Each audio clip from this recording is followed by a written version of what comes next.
김건희 씨와 관련된 주요 피고인들의 선고가 오늘 동시에 나옵니다. 취재기자 연결해 자세한 내용 알아보겠습니다. 백유빈 기자, 오늘 김상민 전 부장검사의 1심 선고가 나온다고요? 네, 매관매직 의혹을 받는 김상민 전 부장검사의 1심 판결이 잠시 후인 오후 2시에 나옵니다.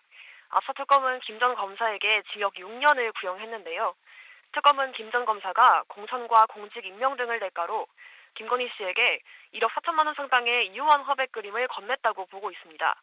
또 2024년 총선 출마를 준비하면서 한 사업가로부터 선거용 차량 대여비와 보험금 등 명목으로 4,200만 원을 기부받은 혐의도 있습니다. 하지만 김 전 검사는 김 씨의 오빠인 김진우 씨의 부탁으로 그림을 중개했을 뿐 청탁은 없었다며 혐의를 부인해왔습니다. 핵심 쟁점이었던 이호환 그림의 진품 여부에 대해 재판부가 어떤 판단을 내릴지 주목됩니다.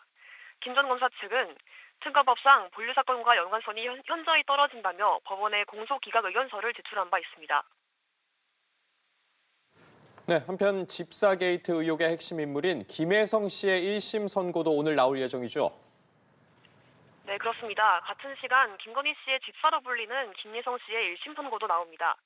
당초 지난 5일에 선고가 나올 예정이었지만 한 차례 연기된 건데요.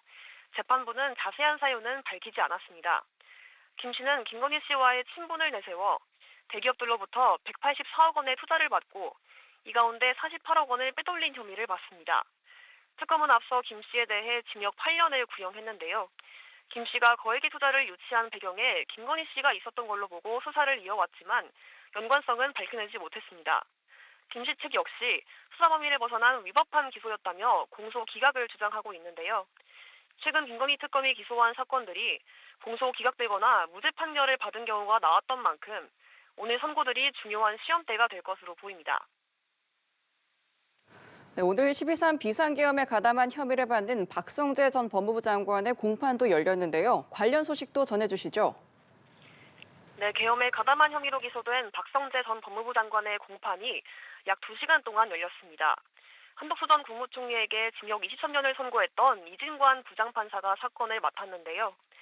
이 부장판사는 박 전 장관에게 비상계엄에 반대한 게 맞냐고 질문하며 계엄 당시 박 전 장관의 행동과 인식 등을 자세하게 캐물었습니다. 이에 박 전 장관은 대통령 집무실 안에서 계엄의 문제에 관해 얘기했다며 계엄 선포에 반대했다는 점을 거듭 강조했습니다. 이 부장판사는 이후에도 박 전 장관이 비상계엄을 어떻게 판단했는지에 대해 여러 차례 질문을 했는데요. 박 전 장관은 당시 경황이 없어 하나씩 따져서 말하지 못했다면서도 국민적 요건을 제대로 갖추지 못한 부분이 있었다고 생각한다고 답했습니다. 재판부는 이후 유혁 전 법무부 감찰관에 대한 증인신문을 이어갔는데요. 비상계엄 당시 일체 명령과 지시를 거부하며 사직한 인물로 박 전 장관이 비상계엄 이후 소집한 법무부 비상간부회의에서 조치를 논의한 것으로 생각했다고 증언했습니다.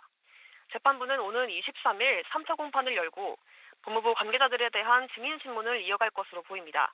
지금까지 서울중앙지법에서 연합뉴스TV 백유빈입니다.